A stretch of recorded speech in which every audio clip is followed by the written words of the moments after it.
রুমাল এর ইংরেজি হলো হ্যাঙ্কাচিফ, HAND, হ্যাং, KER, কার, CHIEF, চিফ, হ্যাঙ্কাচিফ। এখানে লক্ষ্য করুন HAND এই অংশটুকুর উচ্চারণ আমরা হ্যান্ড না বলে বলবো হ্যাং। HAN এর পরে D বর্ণটির পরিবর্তে যদি এখানে G বর্ণটি থাকতো তাহলে আমরা যেভাবে উচ্চারণ করতাম সেভাবে এই অংশটুকুর উচ্চারণ করতে হবে। HAND, হ্যাং, KER, কার, CHIEF, চিফ, হ্যাঙ্কাচিফ মানে রুমাল। আমার একটা রুমাল কেনা দরকার। I need to buy a handkerchief. আমার একটা রুমাল কেনা দরকার। I need to buy a handkerchief. আসলে আমার 3টি কেনা দরকার। Actually, I need to buy 3.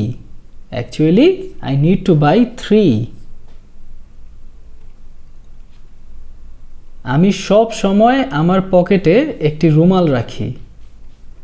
I always carry অথবা I always keep a handkerchief in my pocket.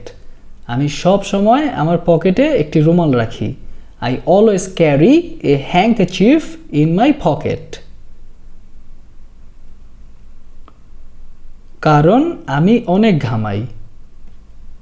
Because I sweat a lot.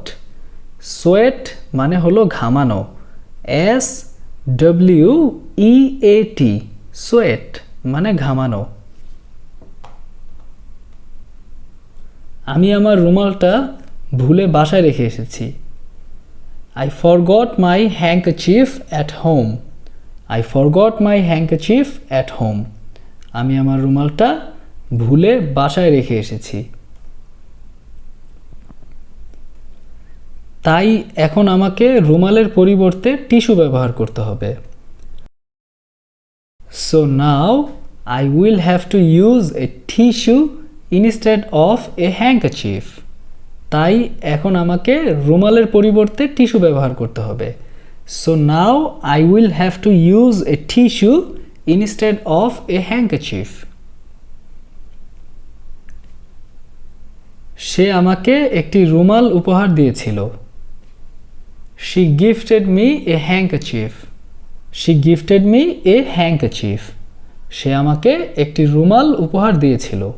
এই কথাটি আমরা এভাবেও বলতে পারি যে She gave me a handkerchief as a gift. She gave me a handkerchief as a gift. তোমার মুখ ঘেমে যাচ্ছে বা তোমার মুখ ঘেমে গেছে।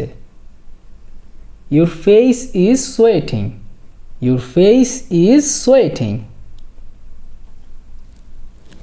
এই রুমালটা দিয়ে তোমার মুখটা মুছো। Wipe your face with this handkerchief. WIPE, wipe. Wipe মানে হলো মোছা।